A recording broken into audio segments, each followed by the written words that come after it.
మనం కృష్ణుడి పాత్ర చిత్రణ లేదా మనస్తత్వం లేదా కృష్ణుడి వ్యక్తిత్వం, మూర్తిమత్వం, ఇలా ఏది అడిగినా కూడా సమాధానం ఒకటే. మనం నిన్న రాసినటువంటి డైమెన్షన్స్ కృష్ణుడిది ఫినిష్ చేసాం, డైమెన్షన్స్. అలానే ధర్మరాజు ప్రశ్నలు అడిగినప్పుడు, అలానే వీళ్ళ నుంచి పొందవలసిన రాజకీయ ఆదర్శాలు, ఇది మనం చర్చించాం. ఈ రాజకీయ ఆదర్శాలను గురించి మనం చర్చించే క్రమంలో నేటి అంతర్జాతీయ సంబంధాలకు లేదా దౌత్య నిర్వహణకు సంబంధించిన అంశాలను చర్చించాం. నేటి అంతర్జాతీయ లేదా దౌత్య నిర్వహణ అంశాలు మనం చర్చించాం, వాటికి అనువర్తించాం. ఇది కృష్ణరాయభారంలో. అంటే కృష్ణరాయభారం చదివినప్పుడు ఇన్ఎవిటబుల్గా మనం ఇంటర్నేషనల్ రిలేషన్స్ని అనుకోకుండా అడ్రస్ చేయాల్సిన అవసరం ఉంది ప్రశ్నలకు తగ్గట్టు. కృష్ణరాయభార ఘట్టం చదివినప్పుడు అందులో రాజకీయ అంశాలను అంటే రాజనీతి శాస్త్రాన్ని మనం అడ్రస్ చేయాల్సిన అవసరం ఉంటుంది, అంటే పొలిటికల్ సైన్స్. సో ఇలా అనుకోకుండా మనకి పేపర్ 2లో ఉన్నటువంటి పాలిటీ, ఇంటర్నేషనల్ రిలేషన్స్ లేదా ఒక పిఎస్ఏఆర్ ఆప్షన్లో ఉన్న కాన్సెప్ట్స్ని టచ్ చేస్తున్నట్టు ఇవి.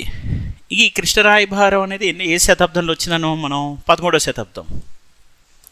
అది కూడా మనవసిద్ధి ఆస్థానంలో ఉన్న వ్యక్తి నెల్లూరు నుంచి ఇక్కడ కాకతీయ సామ్రాజ్యానికి వచ్చి రాయబారం నిర్వహించి తన సామ్రాజ్యాన్ని పరిరక్షించుకున్నటువంటి ఒక అమాత్యుడు, అంటే మంత్రివర్యులు కృష్ణదేవరాయలు. ఎవరైనా తిక్కన కృష్ణరాయబారం ద్వారా.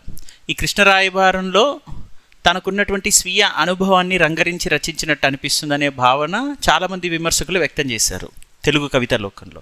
కాబట్టి తిక్కన తీర్చిన రాయబారంని తన వైయక్తిక అనుభవం ద్వారా అనువర్తించిన విధానం, ఇది ఇందులో ఉన్నటువంటి థీమాటిక్ అండర్స్టాండింగ్, అదే ప్రధాన సారం. మనం కృష్ణరాయబారాన్ని పూర్తిగా అర్థం చేసుకుంటే దానికి పాత్రల్ని ఆలంబనంగా చేసుకున్నట్టు, అంటే పాత్రలు వాటికి తగిన ఆకరాన్ని పనిముట్లుగా వ్యవహరించినట్టు, అంతే కదా. ఇప్పుడు ఆయన పాత్రలను ఉపయోగంగా చేసుకొని, పాత్రలను ప్రధానంగా చేసుకొని, ఆ పాత్రలు అనే వస్తువుల్ని వాడుకొని ఆయనకున్నటువంటి అపారమైన ఈ రాజనీతి శాస్త్రాన్ని, అలానే అంతర్జాతీయ దౌత్య సంబంధాన్ని పొరుగు దేశాలతో, పొరుగు రాజ్యాలతో ఎలా వ్యవహరించాలనే విషయాన్ని వ్యక్తం చేసినట్టుగా మనకు కనిపిస్తుంది. అందుకే మనకి ప్రశ్నలు చూస్తే అలా కనిపిస్తుంటాయి. ఇప్పుడు రీసెంట్గా అడిగిన క్వశ్చన్ నుంచి అంతకుముందు అడిగిన క్వశ్చన్స్లో కూడా, రైట్. ఇప్పుడు మనం ఇందులో భీముడి గురించి చర్చకి వెళ్ళే ముందు ఒక కీలకమైన అంశం మనం మాట్లాడాలి. ఏంటంటే రసాభ్యుచిత బంధం.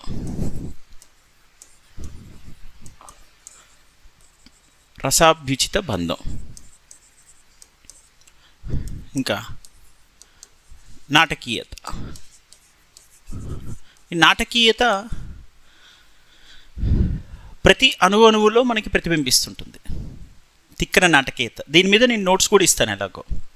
ఇప్పుడు మీకు ఉదాహరణగా ఎంచుకోవడానికి చాలా పద్యాలు ఉంటాయి నాటకీయత విషయంలో. పాత్రల అంటే రంగ పరికల్పన చేయగలగడం, రసపోషణ, నెక్స్ట్ పాత్రల ఎత్తుగడ, పాత్రోచిత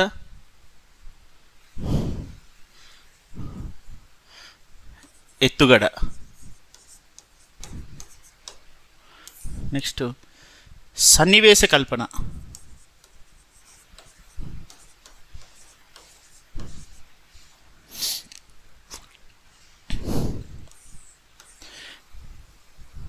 సంభాషణ శిల్పం.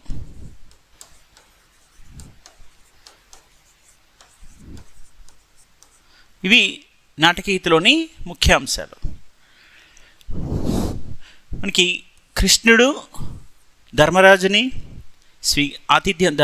ఆతిథ్యం ఇవ్వడం, తర్వాత ధర్మరాజు ఆ కొలువులో అందరినీ ఉద్దేశించి సంభాషించడం, కృష్ణుని ఉద్దేశిస్తూ సంభాషించే క్రమం, ఇవన్నీ కూడా మనకి దృశ్య సాక్షాత్కరింపచేసే రచనా విధానాన్ని కలిగి ఉంటాయి. ఇది నాటకీయ రంగ పరికల్పన. రసపోషణ విషయానికి వస్తే అది రసాభ్యుచిత బంధానికి తగిన ఆన్సర్ అవుతుంది. ఎట్ ద సేమ్ టైం నాటకీయతలో భాగం అవుతుంది. నాటకం అంటేనే నాట్యశాస్త్రం నుంచి ఆవిర్భవించింది. భరతుడు నాట్యశాస్త్రం రాశాడు క్రీస్తు 2వ శతాబ్దం. భరతుడి నాట్యశాస్త్రంలో నాటకాలకు సంబంధించిన పద్ధతులు ఏంటి చెప్పాడు. దశవిధ రూపకాలు అంటారు వాటిని. రూపకం అంటే ఏంటి? ప్రదర్శన యోగ్యమైనది. ఏమన్నారు? భరతుడి నాట్యశాస్త్రంలో భరతుని నాట్యశాస్త్రం చూస్తే మీకు దశవిధ రూపకాలు కనిపిస్తాయి. ధనుంజయుడి దశవిధ రూపకాలు కూడా ఉంటాయి. ధనుంజయుడు అని ఒక సంస్కృత అలంకారికుడు. సో ధనుంజయుడి దశవిధ రూపకాలలో కూడా 10 రకాల ప్రదర్శన యోగ్యమైన నాటక శిల్పం ఉంటుంది. వాటిలో డిమము, వ్యాయోగము, ఇలా ఈహోమృగము, వీధి రూపకము, అందులో నాటకము, 10 అంకములు, 5 నుంచి 10 అంకాలు అంటే ఎపిసోడ్స్ కలిగిన వాటిని నాటకాలు అంటారు. నాయకత్వాన్ని బట్టి కూడా ఆ నాటక రంగం ఉంటుంది. ధీరోదాత్తుడు నాయకుడిగా ఉన్నప్పుడు దాన్ని నాటకం అంటారు. అంటే 10 రకాల ప్రదర్శన యోగ్యమైనటువంటి కళారూపాలలో ఒకానొక రూపం ఏంటిది? నాటకం. ఆ రూపకమైనటువంటి నాటకంలో నాయకుడు ఏ విధంగా ఉండాలి? ఆ నాటక లక్షణం ఎలా ఉండాలి? ధీరోదాత్తుడు అంటే ఎలా ఉండాలి? ఏకపత్ని వ్రతుడుగా ఉన్నవాడు, శృంగార వీర రసాలకి నాయకుడైన వాడు అయి ఉంటాడు. అవునా కదా? మన ధర్మరాజు ఏకనాయకాశ్రయాన్ని కలిగి ఉంటాడు, బహునాయకాశ్రయాన్ని కలిగి ఉండడు. కాబట్టి అతన్ని ధీరోదాత్తుడిగా అభివర్ణిస్తాం. ధర్మరాజులో ఏ లక్షణం ఉంది? ప్రధానంగా ఆ ధర్మ పరిపాలన, ఇవన్నీ రాజనీతి దృష్టి, వీటిల్లో అతనికి ఉన్నటువంటి అపారమైనటువంటి ధర్మ విచక్షణ వలన నాటక నాయకుడిగా ప్రతిబింబిస్తుంటాడు. అందుకే చివరికి స్వర్గారోహణ పర్వంలో చేరుకున్నటువంటి వ్యక్తి కూడా ధర్మరాజే. స్వర్గాన్ని అధిరోహించిన వ్యక్తి భౌతిక దేహంతో నేరుగా ధర్మరాజు అయి ఉన్నాడు. దీన్ని బట్టి మనకేమర్థమైంది?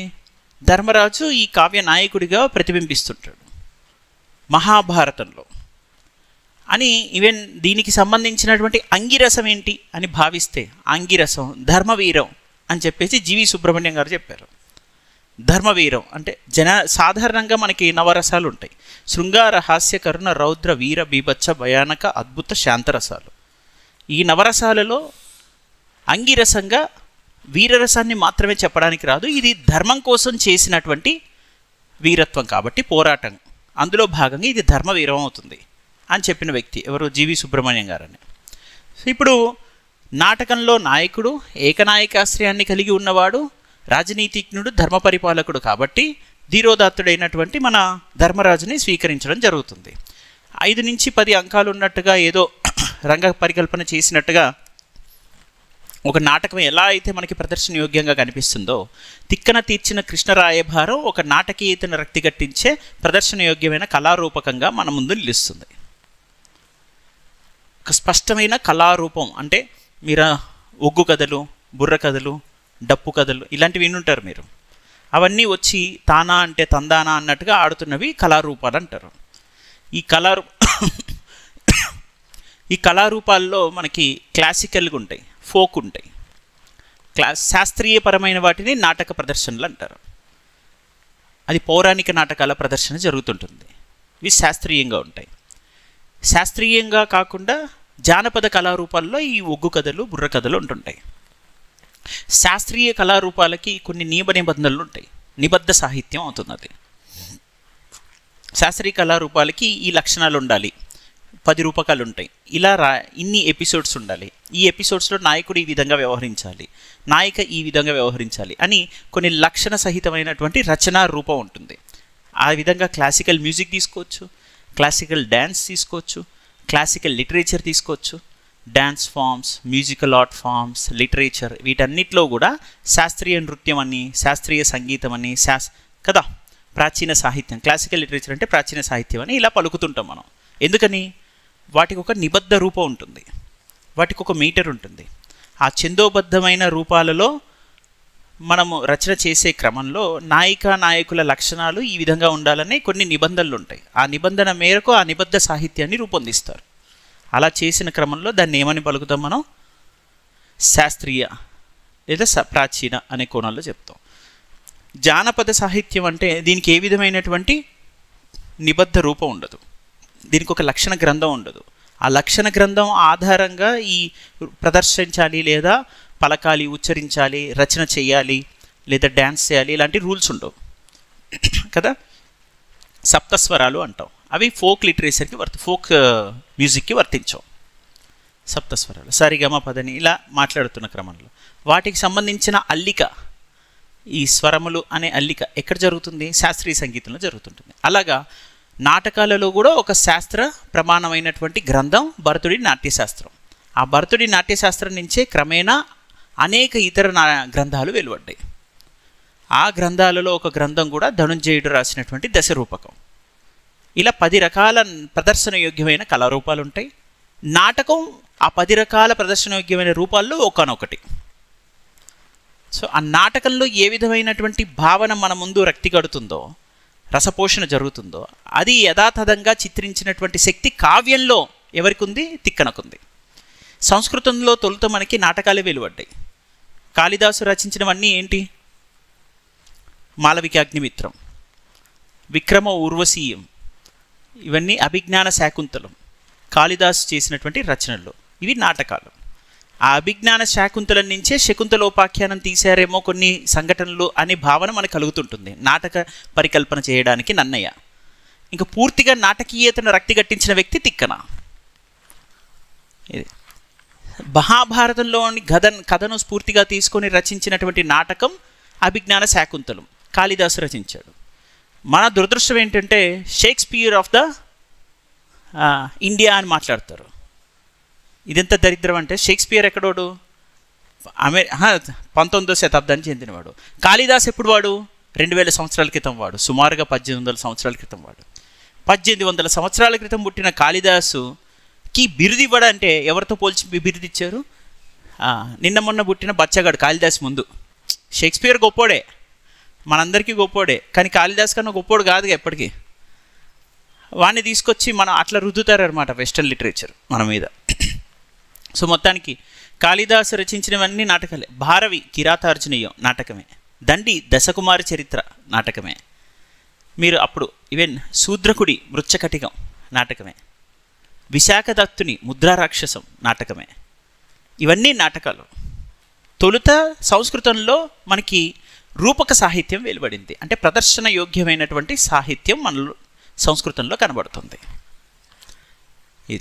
ఇవన్నీ విన్నారా మీరు? Indian art forms literature architecture అనే సబ్జెక్ట్ ఎక్కడుంది? General studies paper 1.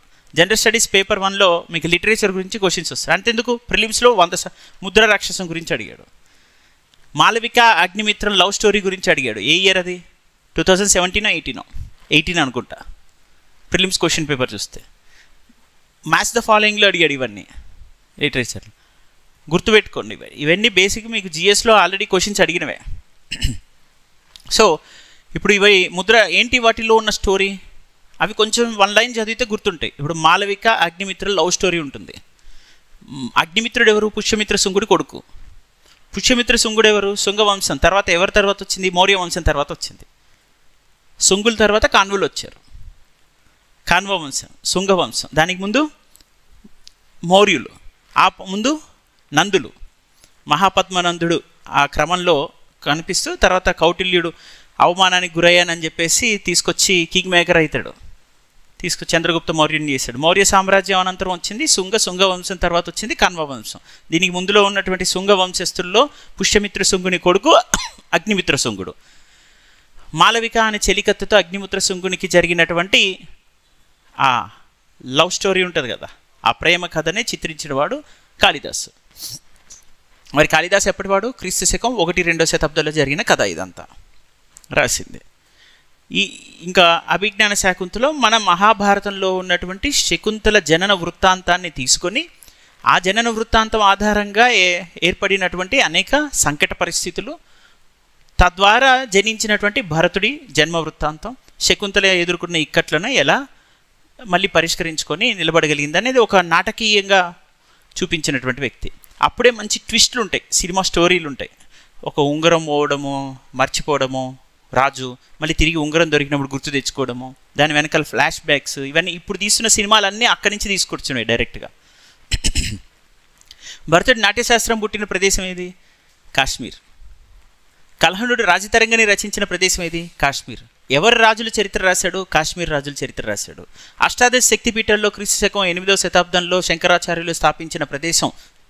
అష్టాదశ శక్తిపీఠాల్లో శక్తిపీఠం ఒకటి ఎక్కడుంది? కాశ్మీర్, పాక్ ఆక్యుపైడ్ కాశ్మీర్. ఇప్పటికీ అమర్నాథ యాత్రలు జరుగుతున్నవి ఆ హిమాలయ సానువుల్లో. ఇప్పటికి కనిష్కుడి 4వ బౌద్ధ సంగీతి జరిగింది కుందలవనం, కాశ్మీర్. కానీ అదే కాశ్మీర్లో 30 ఏళ్ల పాటు మన భరతుని నాట్యశాస్త్రం పుట్టిన ప్రదేశంలో ఒక సినిమా ప్రదర్శించలేకపోయాం, అదే కాశ్మీర్లో. దీని గురించి ఎవరు రాయరు, మాట్లాడరు. కాశ్మీర్లోనే ఏం జరిగింది? మొత్తం భారతదేశ సాహిత్యం, కళారూపాలు, శాస్త్ర జిజ్ఞాస అన్నీ వెలువడ్డాయి. ఇప్పుడున్నటువంటి పెషావర్ అప్పటి పురుషపురం. అక్కడే మన పురుషోత్తముడు పోరస్ ఫైట్ చేశాడు అలెగ్జాండర్తో, అవునా? అంబి సహాయంతో. హైడస్. అంతెందుకు, ఇప్పుడు మన కాందహార్, గాంధార అని పిలిచిన ప్రదేశం అదే కదా మన మహాభారత కథకు మూలం. గాంధారి ఆ ప్రదేశం నుంచి వచ్చి, అతని పుత్రులు ధృతరాష్ట్రుడు, గాంధారి జన్మించిన వాళ్ళు కౌరవులు. ఇదంతా ఎక్కడ స్టోరీ? ఇది మన స్టోరీ, మన కథ, మన తాతలు ముత్తాతలు కదిలిన స్టోరీ ఇది. సో ఇప్పుడు కాశ్మీర్లో 98% కల్చరల్ డిస్ట్రక్షన్ జరిగిపోయింది. ఇక రీస్టోర్ చేయడం కూడా సాధ్యం కాదు. రీస్టోర్ కూడా ఎలాగో చేయనీరు వీళ్ళు తీసుకొచ్చే నెరేటివ్స్. రీసెంట్గా జరిగిన ఆపరేషన్ సింధూర్ ఎక్కడిది పరిస్థితి? అక్కడ తిరిగి పునఃప్రతిష్ఠింపజేసే ప్రయత్నం చేస్తున్నప్పుడు ప్రభుత్వం జరిగినటువంటి ఒక మారణకాండ. దాని ఉద్దేశం ఆత్మస్థైర్యం దెబ్బతీయడం. తిరిగి ఏ విధమైన అక్కడ స్థానికంగా ఉన్నటువంటి పర్యాటక శాఖని అభివృద్ధి చెందకుండా వాళ్ళ ఆత్మస్థైర్యం దెబ్బతీసి మళ్ళీ సమాజంలో కాశ్మీర్లో ఆ అలచడి ప్రాంతం ఉందనే ఒక నెరేటివ్ని తీసుకెళ్ళడం, అభివృద్ధి నిరోధకంగా వ్యవహరించడం, ప్రజల మధ్య సఖ్యతని సయోధ్యతను చెడగొట్టడం, ఇది లక్ష్యం. This is called deep state factors as part of your security intelligence, right? వీటన్నిటి వెనకాల ఒక సంస్కృతి, పరంపర, వారసత్వ సంపద ఇవన్నీ ఇమిడి ఉంటాయి వీటి వెనకాల. ఇప్పటికీ నీకు ఈ ఇజ్రాయెల్ పాలస్తీనా వారు ఎందుకు జరుగుతుంది? Israel Jewish people, Ottoman empire, Mohammad Shah II వెళ్ళి అక్కడ ఆక్రమించి ఆ ప్రాంతం నుంచి వాళ్ళని తరిమేస్తే వాళ్ళంతా ఎక్కడ వెళ్ళారు? యూరోప్ వెళ్ళారు, జర్మన్ వెళ్ళారు. జర్మన్లో మళ్ళీ హిట్లర్ వచ్చి మా నార్దిక్ జాతి గొప్పదే అని జూయిష్ని తరిమేస్తే తిరిగి వాళ్ళ స్వస్థలానికి వచ్చే ప్రయత్నం చేస్తారు. అక్కడికి మళ్ళీ ఒట్టోమాన్ ఎంపైర్ రానియకపోతే అక్కడ ఉన్నటువంటి ఆల్రెడీ కల్చరల్ డిస్ట్రక్షన్ జరిగిపోయింది, రిలీజియస్ కన్వర్షన్ జరిగిపోయింది. వీళ్ళకి ఆశ్రయం కల్పించినప్పుడు వాళ్ళు ప్రపంచం అంతా తిరిగారు ఆశ్రయం కోసం. ఆశ్రయం కల్పించిన ఏకైక దేశం భారతదేశం. అందుకే భారతదేశాన్ని ఎప్పుడూ కూడా వాళ్ళ చట్టాల్లో, రాజ్యాంగాల్లో గౌరవించుకుంటుంటారు. చట్టసభల్లో Israel people out right support చేస్తారు. ఆపరేషన్ సింధూర్ అప్పుడు అవుట్ రైట్ సపోర్ట్ చేస్తారు. అంటే ప్రపంచం మొత్తంలో ఒక సంస్కృతి, దాని వెనకాల ఉన్నటువంటి విశ్వాసాలు, వాటి వెనక నడుస్తున్నటువంటి రాజకీయాలు ఇవన్నీ ఉంటాయి. సో అన్నీ మీరు గమనిస్తే, సో సంస్కృతి, వారసత్వ సంపదకు అంత విలువ ఉంది, వాటి ప్రాధాన్యత అంత ఉంటుంది.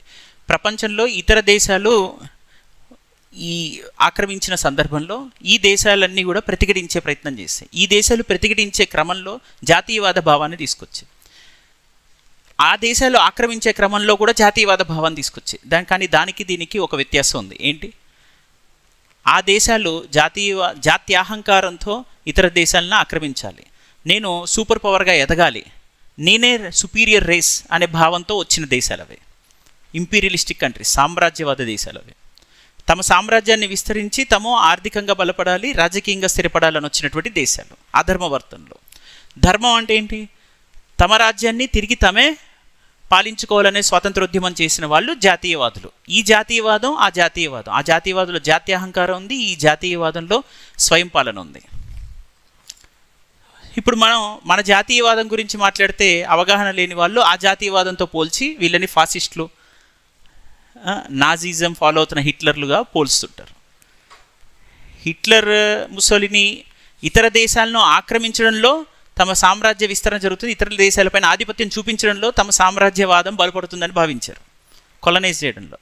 వాళ్ళని తరిమి కొట్టడంలో మన స్వయం పాలన జరుగుతుంది అని మనం భావించిన జాతీయవాదం. ఈ జాతీయవాదానికి ఆ జాతీయవాదానికి జమీన్ ఆస్మానికి తేడా ఉంటుంది. కానీ దాని పట్ల అవగాహన లేదు మన వాళ్ళకి, ఎందుకంటే చదవరు కదా. ఇప్పుడు సొంత సోషల్ మీడియా ప్రపంచం ఎక్కువైపోయింది. సో నెరేటివ్స్ అలా బిల్డ్ చేస్తారు. ఇప్పుడు మీరు తెలుగు సాహిత్యంలో కూడా ప్రపంచ సాహిత్యంలో ఎక్కడా లేని ఒక రాజనీతి దృష్టి, ధర్మనీతిజ్ఞత ఇవన్నీ కలిసినటువంటి మహాభారత రచనా నైపుణ్యం కనిపిస్తూ ఉంటుంది తిక్కన్లో. ఇదంతా మీరు ఇప్పుడున్నటువంటి రాజకీయాలకు అనువర్తించి చూస్తే, నేటి రాజకీయ వ్యవస్థకు మీరు అనువర్తించి చూస్తే, అడుగుతున్నాడు కదా ప్రశ్న, నేటి రాజకీయ అనువర్తించి చూస్తే మీకు కనిపిస్తుంది, నాటకీయతలో కనిపిస్తుంది. భరతుడి నాట్యశాస్త్రంలో ఉన్నటువంటి ఆ రసపోషణ ఇందులో కనిపిస్తుంది. ఎలా కనిపిస్తుంది? ధర్మజుడు మాట్లాడుతున్నప్పుడు ఏం మాట్లాడతాడు? ఇదిగో పగ ఎడిగించుట ఎంత శుభం అది లెస్స, అడంగునే పగంబగ వగగొండ మార్కనుక పలకగా ఉండకపోవచ్చునే ఏంటి కడుందెగ మొదలెత్తిపోయో పగం తీర్పగా వచ్చిన క్రౌర్యం ఉంది, కావున పగకు మేలిమిలేమి ధ్రువంబు కేశవ అంటున్నాడు ధర్మరాజు. అంటే పగను అణచడం పగతో సాధ్యం కాదు, ద్వేషాన్ని ఎప్పటికీ జయించలేదు అనే ఒక అద్భుతమైన సూక్తినిది. ఈ సూక్తినిది చెప్పడంలో ఏ రసపోషణ జరుగుతుంది? మనం చెప్పిన నవరస పోషణలో శాంతరసం. దేన్ని కోరుకుంటున్నాడు ధర్మరాజు? శాంతిని. శాంతి కాముకుడుగా ఉన్నటువంటి ధర్మరాజు తన యుద్ధ భీతిని వ్యక్తం చేయడం లేదు, యుద్ధ నీతిని వ్యక్తం చేస్తున్నాడు. యుద్ధ భీతిలో యుద్ధం జరుగుతుందేమో అని భయం, ఓడిపోతానేమో అని భయం ఉంటుంది. యుద్ధ నీతిలో యుద్ధానికి తెగబడకుండా శాంతికే చేసేటువంటి సంధి కార్యం ఉంటుంది. అది సామధాన భేదోపాయంలో భాగం. ధర్మరాజు సామధాన భేదోపాయాన్నే ప్రయోగించే యుద్ధనీతిని పాటిస్తున్నాడు, కానీ ఈ యుద్ధం జరగడం వల్ల నేను నష్టపోతానేమో అనే వీరత్వం లేని భీతి కలిగిన వాడు కాదు ధర్మరాజులో. అందుకే ధర్మరాజు అనే పేరుకి తగ్గట్టుగానే ఆ పాత్ర శాంతి కాముకతను వ్యక్తం చేయడంలో ధర్మవీరం ఉంటుంది. ఇది ఆ రసపోషణ. ఎవరి రసపోషణ? మన తిక్కన రసపోషణ. ఏ రసంని పోషిస్తున్నాడో ధర్మజుని వాక్పటిమలో ధర్మవీరాన్ని పోషిస్తున్నాడు. అంతర్గతంగా అంగరసంగా, అంగిరసం ధర్మవీరం, అంగరసం శాంతిరసం, కరుణరసం. ఇది కరుణరసం. హరి ఆ సుయోధని కడకు నిన్ను పంపజాలను, అనుపజాలను అని మాట్లాడాడు. ఎందుకని? నీ మీద నాకు అపారమైన వాత్సల్యం, ప్రేమ ఉంది. వారు కటు క్రౌర్యవంతులు అని చెప్తున్నాడు, క్రూరులు. అలాంటి వారి దగ్గరికి నిన్ను పంపలేనని చెప్పడంలోనే అతనికి ఏముంది? కరుణ రసాత్మకత ఉంది. శాంతిని ఆశించడంలో శాంతి రసపోషణ ఉంది. అని వీటన్నిటిలో అతను చపల చిత్తుడు కాదు, నిస్తేజుడు కాదు, నిరాశ నిస్పృహలు కలిగిన వాడు కాదు, వీరత్వాన్ని ప్రదర్శించగలిగినటువంటి యోగ్యుడు, ధీరోదాత్తుడు. అందుకే అతని ధర్మవీరం. ధర్మవీరం అనే అంగిరసంలో భాగంగా శాంత కరుణ రసాలను పోషించినటువంటి వ్యక్తి తిక్కన. అందుకే అతనికి ఏం పేరు, బిరుదొచ్చింది? రసాభ్యుచిత బంధం. అనేక రసాలను ఔచిత్యవంతంగా నిబంధించగలిగినటువంటి శక్తి, నైపుణ్యం కలిగిన వాడు తిక్కనమోత్యుడు. రసాభ్యుచిత బంధం అది నాటకీయతలో భాగంగా కూడా మనం రాయదగినటువంటి విషయం. మనం ఒక ప్రశ్నకి సమాధానం రాయాలంటే, నాటకీయతకి సమాధానం రాయాలంటే డైమెన్షన్ 1 రంగ పరికల్పన, డైమెన్షన్ 2 పాత్ర చిత్రణ, డైమెన్షన్ 3 ఇది రసపోషణ, డైమెన్షన్ 4 సన్నివేశ కల్పన, డైమెన్షన్ 5 సంభాషణ శిల్పం. ఇది మనం రాయాల్సినటువంటి సమాధానం నాటకీయతకి సంబంధించి. అదే రసాభ్యుచిత బంధం అని అడిగినప్పుడు డైమెన్షన్ 1 అనేక రసాలను ఔచిత్యవంతంగా నిబంధించగలిగినటువంటి శక్తి కలగడం, నిబిడ ఘటన శిల్ప చాతుర్యం అంటాం. కథలను మిళితం చేసి అందులో మరొక కథను చెప్పగలిగే, నిబిడీకృతం చేయగలిగే శక్తి ఉండడం, వివిధ ఘటనల్లో కలిపి ఒక ఘటనలో చొప్పించగలగడం ఘటన శిల్పం. అలాగా వివిధ రసాలను కలిపి ఒక రసంలో నిబంధించగలిగిన శక్తి కలగడం రసాభ్యుచిత బంధం. మీరు గమనిస్తే రసాభ్యుచిత బంధంలో నిబిడ ఘటన శిల్పం ఉన్నట్టుగానే అనేక రసాలను ఏం చేశాడు? రసాభ్యుచిత బంధం.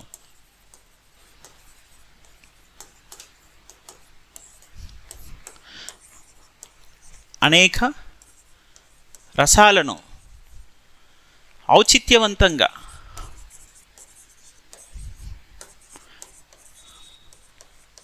నిబంధించగలిగే శక్తి రసాభ్యుచిత బంధం.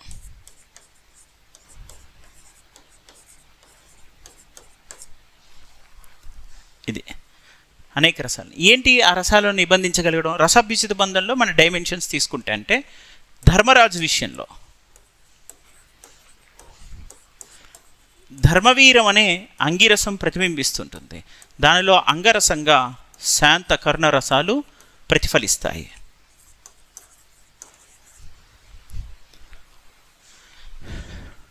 కృష్ణుడు కూడా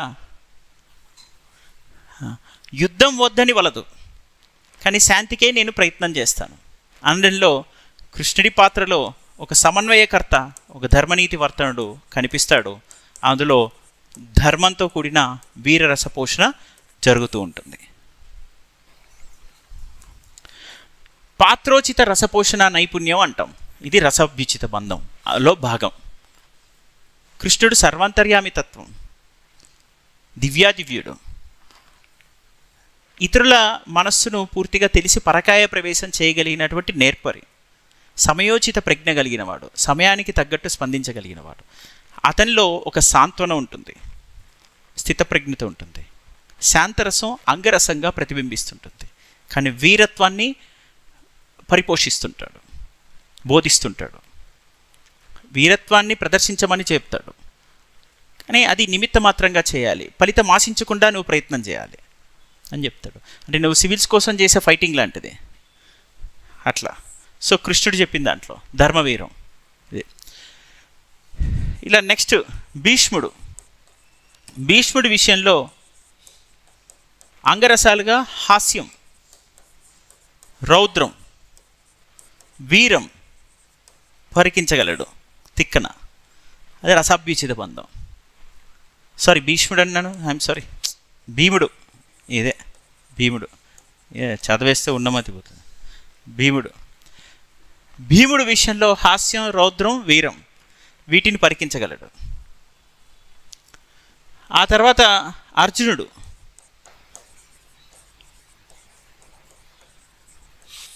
అర్జునుడి విషయంలో భక్తి కలిగి ఉంటుంది. ఎవరి పట్ల? కృష్ణుడి పట్ల. కాబట్టి భక్తి భావంలో కరుణం, శాంతం ని నిబంధించగలిగాడు. ఆ తరహాలో రచన చేయాలి. ఇప్పుడు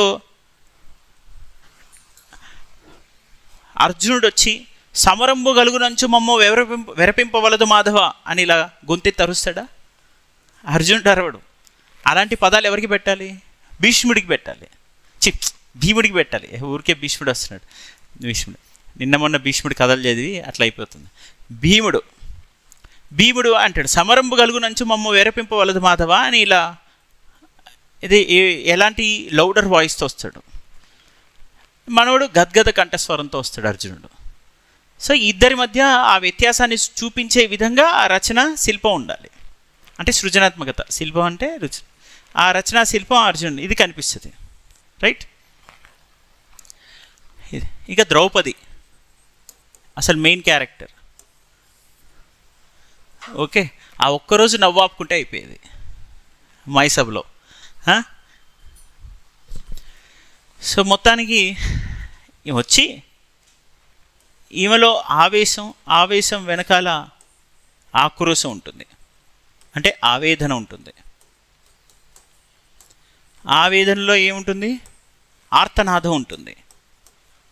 ఆర్తి అంటే తడి, ఆర్తనాదం అంటే తడితో నాదం అంటే ఏమన్నా ఏడుపు, బాధ.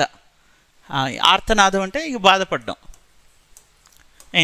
అని ఏడుస్తారు కదా ఆర్తనాదం అని, చిన్నపిల్లలు ఏడ్చినట్టు అట్లా. అలాంటి ఆర్తనాదాన్ని వినిపించడం. కొంచెం పెద్దోళ్ళు ఏడిస్తే దాన్ని కొంచెం సాఫ్ట్గా చెప్తాం, మంచిగా చెప్తాం, అంతే.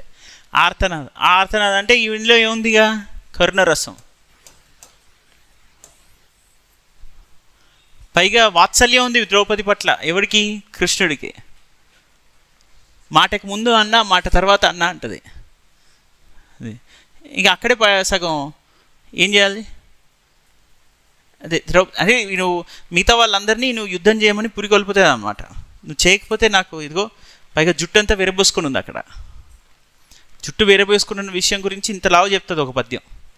దుశ్శాసనుడు ఇదిగో వాడి రక్తంతో నా జుట్టు తడవాలని కోరుకుంటుంది. అది ద్రౌపది. అలాంటి వ్యక్తి. కర్ణంలో ఆమెది పాత్ర సందర్భంలో అక్కడ కర్ణరసం ప్రత్యక్షంగా కనిపిస్తుందా? పరోక్షంగా వీర రౌద్ర రసాలు కనిపిస్తాయి ఆమెలో. మన పురాణ ఇతిహాసాలలో స్త్రీకి ఇచ్చినటువంటి ప్రాధాన్యత ఇంకెవరికి ఇవ్వలేదు అనడానికి నిలువెత్తు నిదర్శనం ద్రౌపది. అక్కడ కూడా శకుంతల పాఖ్యానం. భరతుడు జనించాడు ఎవరికి? శకుంతలకి, దుష్యంతుడికి. కానీ అందులో ఆ కథలో ఆ ఘట్టంలో గెలిచిన పాత్ర ఏది? శకుంతల. ధర్మబోధ చేసి ధర్మ ప్రబోధకంగా వ్యవహరించిన పాత్ర శకుంతల. సో ఆ విధంగా ఆ శకుంతల గురించి మాట్లాడుతున్నాం. ఓకే, ఇక్కడ ద్రౌపది. మరి అన్యాయాన్ని చేసినప్పుడు దాన్ని ప్రశ్నించకపోతే ఇంతకన్నా చపల చిత్తులు ఉంటారా, ఇంతకన్నా వేస్ట్ ఫెలోస్ ఉంటారా అని తిడుతుంది వాళ్ళందరినీ. మిగతా వాళ్ళందరూ అంతేగా అంతేగా అంటూ నిలబడాలి, ఇక ప్రశ్నించడానికి లేదు. మరి తన వైపు న్యాయం ఉంది కాబట్టి ప్రశ్నించడానికి లేదు.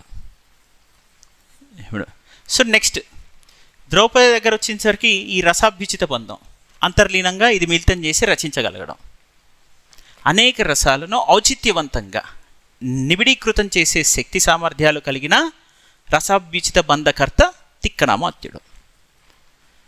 భీముడి విషయంలో రౌద్రవీర రసాలతో పాటు హాస్యరసాన్ని, ద్రౌపది విషయంలో కర్ణరసంతో పాటు రౌద్రవీర రసాలను, ధర్మరాజు విషయంలో ధర్మవీరంతో పాటు శాంతి కరుణరసాలను, ఈ విధంగా అర్జునుడి విషయంలో కర్ణరసం శాంతి రసాన్ని పరికింపచేస్తూ పాత్రోచితమైన సంభాషణల ద్వారా ఆ రసపోషణ చేసి ఔచిత్యవంతంగా నిబిడీకృతం చేసిన శక్తి సామర్థ్యాలు కలిగిన రచన శిల్పం ఎవరికి సాధ్యం? తిక్కనామాత్యుడు.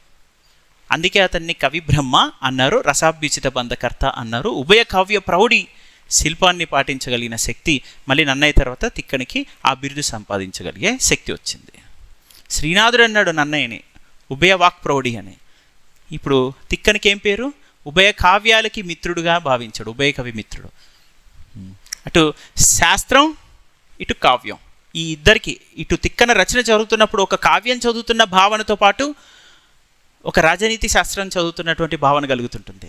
ఇలా శాస్త్ర కావ్యాలకు మధ్య ఉభయ కవి మిత్రుడు, ఉభయులకి మిత్రుడు. అలానే సంస్కృతం ఆంధ్ర కవులకు మిత్రుడు. అటు అలానే శైవం వైష్ణవ కవులకు మిత్రుడు. హరిహరాద్వైతాన్ని సృష్టించాడు.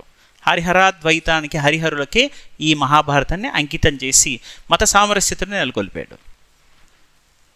ఒక మంత్రి కాబట్టి ప్రజాపాలన తెలిసినవాడు ఆ పాలనా దక్షతతో సామరస్యతను కలిగించే ప్రయత్నం చేసే అవకాశం కనిపిస్తుంది ఇక్కడ రచనలో. మీరు చూస్తే ఇప్పుడు బ్యూరోక్రాట్ రచిస్తే ఎలా ఉంటుంది? ఒక సీనియర్ ఐఏఎస్ ఆఫీసరే ఆ రచనలో న్యాచురల్గా ప్రజాక్షేమాన్ని ఆశించే తత్వం ఏదో ఒకటి కనిపిస్తుంది అక్కడ. సీనియర్ తనకున్న అపారమైన అనుభవం ఆ విధంగా చేయిస్తుంది. అది మనకి తిక్కల్లో ప్రతిబింబిస్తుంటుంది అడుగడుగున. అంటే మనం ఒక రాజనీతి శాస్త్ర వైదుష్యం కావ్యాలోకం వీటిని మిళితం చేసి రచన ఉభయ కవి మిత్రుడుగా నిలుస్తాడు. ఇట్లా మనకి ఇందాకే నేను చెప్పాను కదా, ఉభయ కవి మిత్రుడు అంటే కూడా ఇలా రాయగలగాలి. శాస్త్రం కావ్యం ఇద్దరికి మిత్రుడు, శైవం వైష్ణవం ఇరువురికి మిత్రుడు. అంటే హరిహర సంస్కృతం తెలుగు పలుకుబడులు నుడికారం, తెలుగు అంటే ఆంధ్ర, సంస్కృత ఆంధ్ర భాషలకు తగిన ప్రాశస్త్యాన్ని తీసుకొచ్చినందుకు ఉభయ కవి మిత్రుడు. ఎప్పటికీ ఉభయ కవి మిత్రుడే. మన కవి బ్రహ్మ తిక్కన.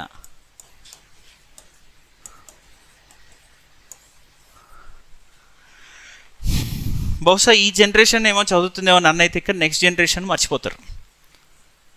మర్చిపోవడానికి ఎంతో టైం పట్టదు, 10 ఏళ్ళు చాలంతే. రైట్. నెక్స్ట్ తిక్కన రచన ఇదంతా మనం చదివిన తర్వాత ఇప్పుడు టెక్స్ట్ చదవండి. ఆ టెక్స్ట్లో ఉన్నటువంటి ఆత్మ మనకి అవలోకనం అవుతుంది. గ్రంథాన్ని చదవాలంటే గ్రంథ ప్రాశస్త్యాన్ని అర్థం చేసుకోవాలి, దాని నేపథ్యాన్ని అవగాహన పెంచుకోవాలి. దాని నేపథ్యంతో మనం పరకాయ ప్రవేశం చేసి తాదాత్మ్యం చెందాలి. అప్పుడు ఆ పాఠ్యాంశం ఔన్నత్యం తెలుస్తుంది. ఆ పాఠ్యాంశం లక్ష్యం ఉద్దేశ్యం మనకి అవగాహన అవుతుంది. పాఠ్యాంశం చదువుతున్నామంటే ఉత్తికి చదవకూడదు. దాని వెనకాల ఉన్నటువంటి స్టోరీని 360 డిగ్రీస్లో చూస్తే ఆటోమేటిక్గా అది మనకి కంప్లీట్నెస్ వస్తుంది. Completeness చదువుతున్నామనే feelings. సమరంబు గలుగుననుచును మమ్మ వెరపింపగ వలదు మాధవ, నీవా కుమతియగు దాత్రాష్ట్రుడు శమించు కార్యంబు నడుపు సౌజన్యమునన్ అంటున్నాడు. వెంటనే ఆ ఎత్తుగడలోనే అర్థమవుతుంది ఇలా ధర్మరాజు అంటాడు. అసలు ఒకసారి చూడు, ఇప్పటిదాకా కృష్ణుడు ఏం చెప్తున్నాడు, ఆ సుయోధుని ముక్కును నావిగలిగా, వాడి ముక్కులో శ్వాస ఉన్నంత వరకు పుడమి నీ కీడు కావునా పోరగలుగు, భూమి రాజ్యం భాగం నీకెప్పటికీ ఇవ్వడు, కాబట్టి నీకు యుద్ధం జరగక మానదు. నీవు ఇదిగో ఆ కయ్యపు శకునమ్ము కలిగినట్టు ఎన్ని చూసినా సరే ఇక ఫైనల్గా నువ్వు దేనికి అనుత్సాహవి కాకూడదు. అరే శాంతి జరగట్లేదు, యుద్ధం జరగాల్సి వస్తుందని అనవసరంగా అనుత్సాహానికి లోనవకు అని చెబుతున్నాడు ధర్మరాజుకి. చెబుతుంటే మధ్యలో దూరాడు. భీముడి తత్వం అది. అర్జునుడు ఏం చేస్తాడు, కొంచెం రిక్వెస్టబుల్గా మెల్లగా వస్తాడు. మన భీముడు ఎలా వస్తున్నాడు, ఇదిగో సమరంబు గలుగునంచు మమ్మ వెరపింపగ వలదు మాధవ, నీవా కుమతియగు దాత్రాష్ట్రుడు శమించు కార్యంబు నడుపు సౌజన్యమునన్ అంటున్నాడు. ఆ దుర్బుద్ధి కలిగినటువంటి ఆ ధృతరాష్ట్రుడు చేస్తున్నటువంటి ఆ వాటిని ఏమంటున్నాడు ఇచ్చుడు, శమించే విధంగా కుమతి అని తిడుతున్నాడు. ఒకవైపు వాడికి నచ్చట్లా, ఈ సంధి అనేది నచ్చట్లా. ఎవరికి నచ్చదు, భీముడికి నచ్చదు. పైగా భీముడికి అసలు ద్రౌపది 5 భర్తల్లో ఎక్కువగా ద్రౌపదిని ప్రేమించినాడు ఎవరు, భీముడే. మరి ద్రౌపది ఎక్కువగా ఎవరిని ప్రేమించింది, అర్జునుడిని. అందుకే పాప స్వర్గాన్ని అధిరోహించలేకపోతుంది, సమానమైన అనురాగం చూపించలేదు. తల్లిలాగా నువ్వు సమానమైన ఆదరణ చూపించాలి, అది చూపించలేదు అనేది ఒక బాధ. ఇప్పుడు మరి సరే, సమరంబు కలుగు నన్షున్మమ్మ వెరపింపగ వలదు మాధవ, నీవా కుమతియగు దాత్రాష్ట్రుడు శమించు కార్యము సౌజన్యమునన్ అని ఏమన్నా మెత్తగా చదవాలి దీన్ని.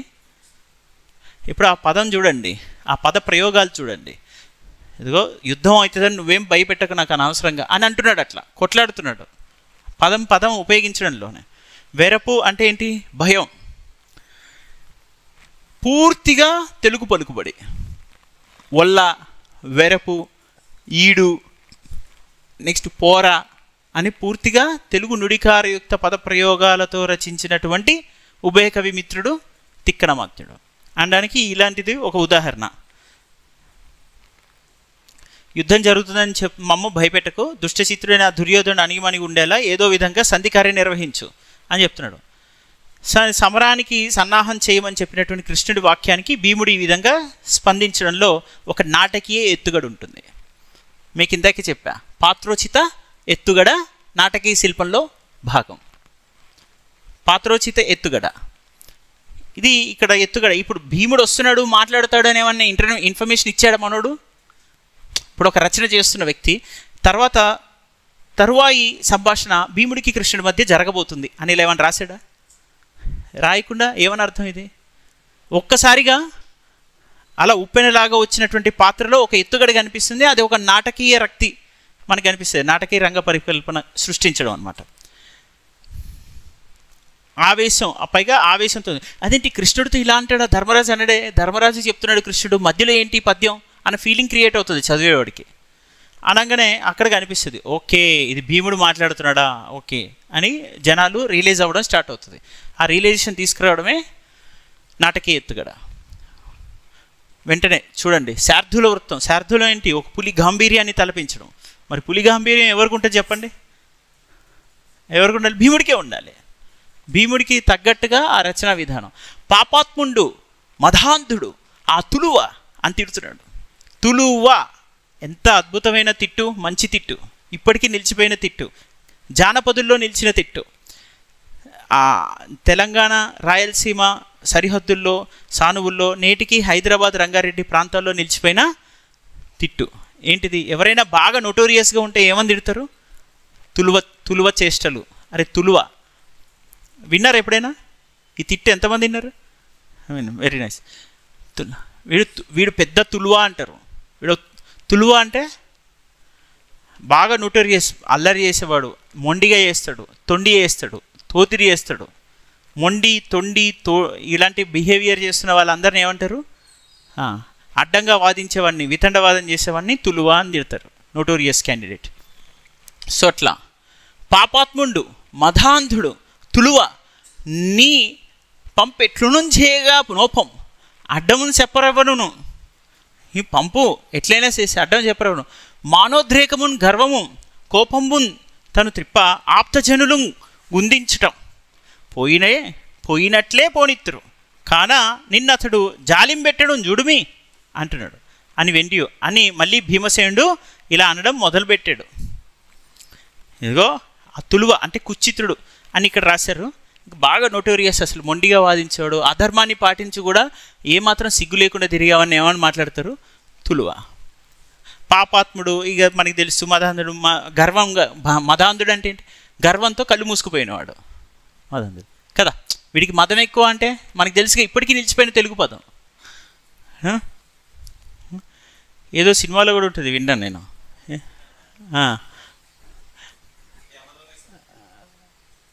అదే పవన్ కళ్యాణ్ నోట్ల నుంచి వస్తుంది.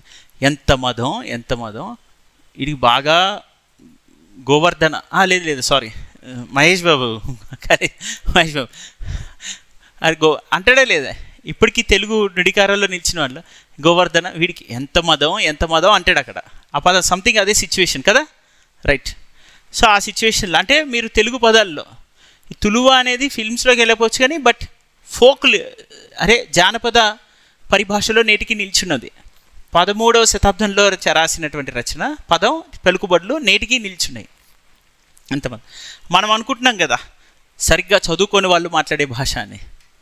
అది సరిగ్గా చదువుకొని వాళ్ళు మాట్లాడే భాష మరి ఎవరు రాశారు?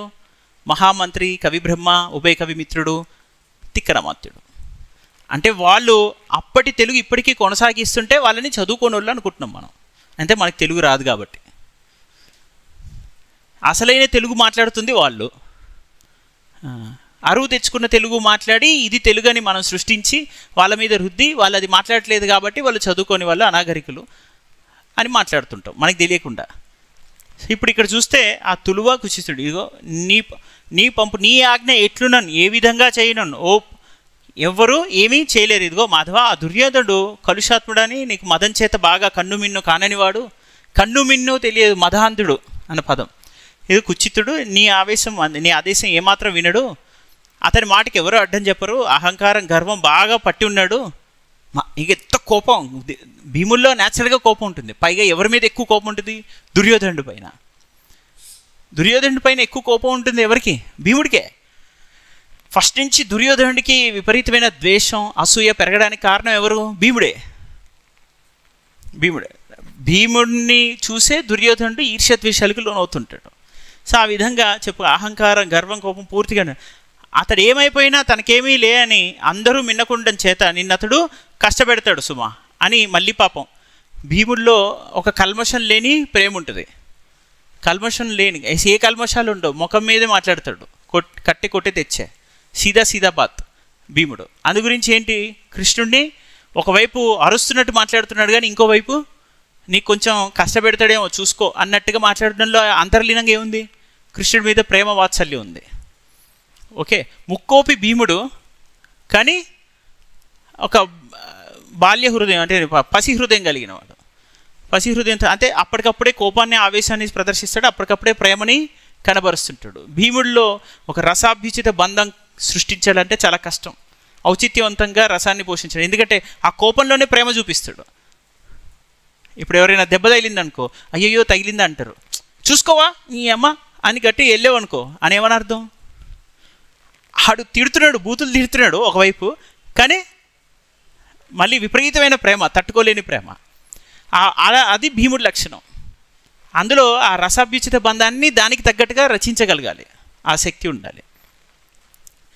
సో ఏదో ఒక ఫిల్మ్ అమ్మ నాన్న తమిళమ్మాయిలో లాస్ట్లో తల్లి చనిపోయే పరిస్థితిలో ఉంటుంది. చనిపోయేటట్టుంటే నేనే చంపేస్తా నిన్నంటాడు. నేనే చంపేస్తాడు ఏంటి? జనరల్గా అందులో ఎఫెక్షన్ ఉంది. ఎఫెక్షన్ అంటే నువ్వు ఇంకోసారి ఆ మాట మాట్లాడితే నేను చంపేస్తా అంటున్నాడు. తను చనిపోకూడదనే ఆవేశం కోపం అసలు బాధలో నుంచి వస్తుంది. ఆ బాధని అలా యాజ్ ఇట్ ఈస్గా చిత్రించాలంటే రసాభ్యుచిత బంధానికి తగ్గట్టుగా మన ముందేమీ పాత్రలు ప్రదర్శించట్లా. ఇక్కడ ఆ పాత్రలు మన ముందు కనబడట్లా, కానీ కనబడేలాగా చేయగలగాలి, మాటలతో రచనతో కనబడేలాగా చేయగలగాలి. అది చేయగలగడం అనేది అంత సాధ్యమైన విషయం కాదు, అది కేవలం అది కవి బ్రహ్మలకే సాధ్యమయ్యే విషయం అన్నట్టుగా మనం గమనించాలి. ఇక్కడ ఏంటి చూడు, ఆ పాపాత్ముడు మధాంధుడు తులుమ నీ పంప ఎట్లను చేయగా నోపం అడ్డము చెప్పరెవరును. ఆ పాపాత్ముడు చేస్తున్నటువంటి ఈ దరిద్రం పనులన్నీ కూడా ఎవ్వడు అడ్డం చెప్పడు, అడ్డం చెప్పరెవరు. మానోద్రేకమున్ గర్వము కోపమున్ తను త్రిప్ప ఆప్తజనులు గుందించటం పోయినట్లే పోనిత్తురు. ఇగో మానం లేదు, వాడు చేస్తున్నటువంటి దుశ్చర్యలకి ఏమాత్రం వెనకడుగేయకుండా వాడు ఎట్లా చేస్తే అట్లనే కానిస్తారు వీళ్ళంతా. కాబట్టి నిన్నతడు జాలిం పెట్టడం చూడుమి, నీ పట్ల కొంచెం కూడా జాలి చూపించాడు వాడు. అటువంటి దుర్మార్గుడు. అరే కృష్ణుడు వచ్చాడే, కనీసం ఒక పెద్ద మనిషి వచ్చాడే, రెస్పెక్ట్ చేయాలి అనే ఫీలింగ్ కూడా ఉండదు దుర్యోధనుడికి. అటువంటి దుర్మార్గుడు మూర్ఖుడు అని చెప్పడంలో అర్థం ఏంటి? నువ్వు కొంచెం జాగ్రత్తగా ఉండాలి. ఇందాక మనోడు చెప్పాడు కదా, ధర్మరాజు ఎలా చెప్పాడు ప్రీతిగా. అదిగో అటువంటి కుటిల మతుల దగ్గరికి, అవినీతి పరుల దగ్గరికి, క్రూర కర్ముల దగ్గరికి నిన్ను పంపలేను, నేను అనుపజాలను. కుటీల మతులు, అవినీతి పరులు, క్రూర కర్ములు, అట్టి అవినీతి పరుల కడకు నిన్ను అనుపజాలను అని ప్రేమగా మాట్లాడుతున్నాడు. అయ్యో వాత్సల్యంతో. మనోడు ఎట్లా మాట్లాడాడు? పాపాత్ముడు మధాంధుడు తులువ అని తిట్టుకుంటూ వాడికి అసలు జాలే లేదు, నిన్ను అసలు ఇడిచిపెట్టాడు అంటున్నాడు. అలా అనడంలో ఏమర్థమవుతుంది? పాపం ప్రేమే అర్థమవుతుంది. ఇంకెక్కువ ప్రేమ ఉంది యాక్చువల్లీ భీముడికి. ధర్మరాజు కన్నా ఎక్కువ ప్రేమని, అందరికన్నా ఎక్కువ ప్రేమ ఎవరికి ఉంది ఇక్కడ? భీముడికే ఉంది. చెప్పడానికి రాదు, వాడికి ప్రేమ ఎక్కువ కానీ మాట్లాడడానికి రాదు. ఇదో పెద్ద సమస్య. ఆ సమస్యతోనే పాపం ఇప్పుడు స్పష్టం. సో ఆ విధంగా దుర్యోధనుడి గురించి అవగాహన ఉంది. ఆత్మీయులను బాధ పెడతాడు, ఇలా దుష్టగుణాలు కలిగిన వాడు, గర్వం కోపం దురహంకారం ఉన్నవాడు, తిడితే అని ఈ విధంగా నోరారా తిడితే తప్ప తనకున్నటువంటి ఆ బాధ కూడా తీరని వ్యక్తిత్వం. ఎవరిని తిట్టాలి? నోరారా దుర్యోధనుని తిట్టాలి. పైగా ద్రౌపది వస్త్ర అపహరణం జరుగుతున్న సందర్భంలో కళ్ళన్నీ ఎర్రబారిపోయి అసలు గుండెలు పిక్కటిల్లేలాగా అరిచి బాధపడిన వాడు ఎవడు? భీముడే. ద్రౌపది కురుక్షేత్ర యుద్ధం తర్వాత దుశ్శాసనుడి గుండెలు చీల్చి ద్రౌపది కోరిక నెరవేర్చిన వాడెవడు? భీముడే. అజ్ఞాతవాసంలో ఉన్నప్పుడు కీచకుడు ద్రౌపదిని టీజ్ చేసినప్పుడు కీచకుడిని వధించిన వాడెవరు? భీముడే. ద్రౌపదికి ఆటంకం సంకటం ఏర్పడిన ప్రతిసారి అడ్డుగా నిలబడ్డవాడు భీముడే. కానీ చివరికి ద్రౌపది ఎవరిని ప్రేమిస్తుంది? అంతెందుకు, అరణ్యవాస సందర్భంలో నడవలేనప్పుడు ఇలా చేతిలో వేసుకొని నడిపించాడని చెప్తున్నారు. అదంతా అది చేసింది ఎవరు? భీముడే. మోసింది భీముడే, వేసింది భీముడే, అన్నీ చేసింది. ఎవరి కోసం చేసింది? ద్రౌపది కోసం. So one side love story పాపం, వన్ సైడ్ లవ్ స్టోరీ. ఇది ద్రౌపది, అది అక్కడ ఉన్నటువంటి పరిస్థితి. అంటే భీముల్లో ఏముంటుంది? నిష్కల్మషమైన, ఏమీ ఆశించని పసి హృదయంతో కూడిన ప్రేమ వాత్సల్యం ఉంటుంది. అపారమైన శారీరక దేహదారుఢ్యం, బల సంపన్నుడు భీముడు కూడా అట్ ద సేమ్ టైం. ఇవన్నీ అందుకే భీమ అన్న పదానికి ఆ విలువ ఎప్పటికీ అలానే నిలిచిపోయినటువంటి పాత్ర చిత్రణ. అదే యథావిధిగా మనకు చేసినటువంటి విధానంగా అనిపిస్తుంటుంది. ఇక్కడ వాడు ఎంత కోపం, దుర్యోధనుడు ఏ విధంగా చేశాడు అతన్ని? ఓకే, విషం పెట్టాడు, ఓకే, పాతాళంలోకి నెట్టాడు, అన్ని రకాలుగా హింసించే ప్రయత్నం చేశాడు. వాణ్ణి వధించడానికే లేహ్యం పూసుకొని మరి వాడికి కొట్టే గదా దెబ్బలకి ఆ శరీరం ఏమాత్రం చిట్లిపోకుండా ఉండేలాగా ఒక వరాన్ని పొందే ప్రయత్నం చేశాడు. దానికి కృష్ణుడు కూడా మళ్ళీ తెలివిగా వేరే విధంగా అక్కడ ఈ తొడల దగ్గర మాత్రం ఇది అంటకుండా చూశాడు. చివరికి దాంతోనే ఆ గదా యుద్ధంలో ఓడించాల్సి వస్తుంది అనమాట కృష్ణుడు. సో చొచ్చిన చోన చొచ్చి తెగజూచెది నంచు కడంగుచుండు నన్నెచ్చడు బాహుగర్వము అంటే బాహువులు అంటే ఇది భుజ గర్వం. ఎప్పుడంటే చొచ్చిన చోన చొచ్చి, నేను ఎక్కడ పోతే అక్కడ హచ్చుడాగ్ లాగా, నేను ఎక్కడ పోతే అక్కడ చొచ్చిన చోన చొచ్చి తెగజూచేది నంచు. ఇక తెగజూచేది నంచు అంటే ఏమని అర్థం? నా అంతు చూస్తా, నన్ను చంపుతా అనే ఫీలింగ్తో వస్తున్నాడు. ఎవరు? ఆ దుర్యోధనుడు. తెగజూచేది నంచు కడొంగుచుండు అంటే నేను అంటే దానికి తగ్గట్టు ఒక బాగా ప్రేరేపితుడై ఉండడం, అంటే బాగా మోటివేటెడ్గా ఉండడం, ఎక్స్ట్రీమ్ మోటివేషన్తో. ఎవరు? దుర్యోధనుడు. ఎవరిని చొచ్చి భీముడి విషయంలో. భీముడు ఎక్కడ పోతే అక్కడ పోయి వాడిని చంపుతా అని వెంటబడినవాడు. లక్కలో ఒక ఇంట్లో ఉన్నప్పుడు ఆ లక్క గృహం తగలబెట్టినవాడు. ఎక్కడైనా సరే ఏ క్షణమైనా సరే భీముడిని ఎప్పుడు చంపాలా అని చూసిన వాడెవరు? దుర్యోధనుడు. సో వచ్చి తెగ చూచేదనంచు, అంటే నా అంతం చూస్తానంటూ అడుగుచుండు.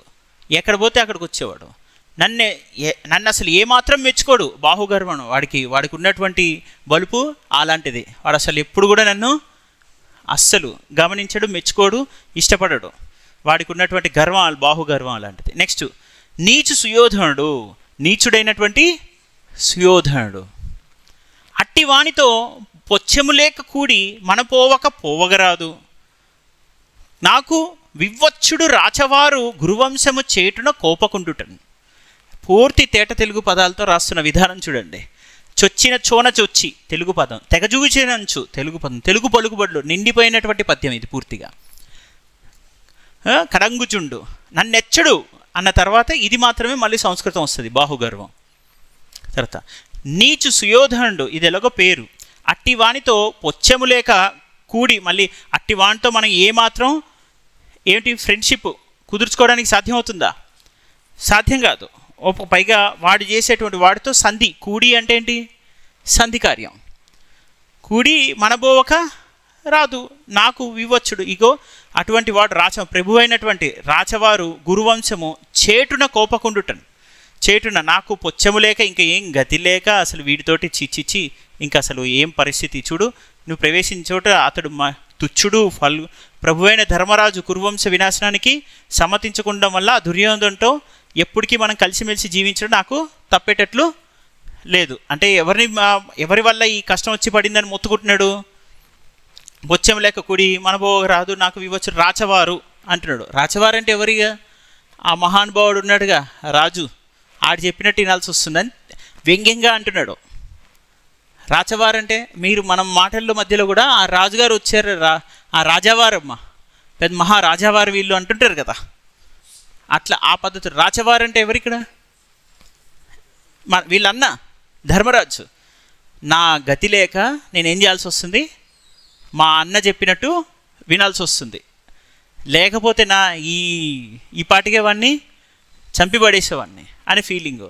అంటే వీళ్ళు ఫస్ట్ ఎప్పుడైనా సరే ధర్మం భరించాలి, భరిస్తేనే ధర్మం అవుతుంది. తెగబడితే ధర్మం అవుతుంది. భరించి భరించి భరించి వినాశకాలు తర్వాత వైపరీత్యానికి దారితీస్తాయి. వైపరీత్యం అంటే విపత్తు, అంటే ఒక సునామీ ఒక్కసారిగా వచ్చి మీద పడుతుంది. అప్పటిదాకా వెయిట్ చేపిస్తారు. అట్లా రాచవారు, ఇదిగో అట్టి వానితో బొచ్చం లేక కూడి మనం పోవగరాదు, నాకు వివచ్చుడు రాచవారు కురువంశం చేటున కోపకుండుటను. ఇక నేను కోపాన్ని అణిచివేసి ఏం చేయాల్సి వస్తుంది? మా ప్రభు అయిన ధర్మరాజు కురువంశ వినాశానికి ఏమాత్రం ఇష్టపడకపోవడం వల్ల నేనేం చేయాల్సి వస్తుంది? సచ్చుకుంటూ నేను వారితో జీవించాల్సి వస్తుంది, ఆ సుయోధనుడితో జీవించాల్సి వస్తుంది. కురువంశం చేటున అంటే కురువంశాన్ని నాశనం చేయకుండా, వాడిని ఇది చేయకుండా. ఇదో పాండవ కౌరవులు కలిసి పాలును నీరును బోలే. పాలు నీరు చూడండి, తెలుగు నుడికార పదం. పాలు నీరు, పాలల్లో నీళ్ళమ్మిన నీళ్ళల్లో అవన్నీ పదాలు ఇక్కడవే. సో అప్పటి నుంచి పాలు నీరు కలిసిపోవడం.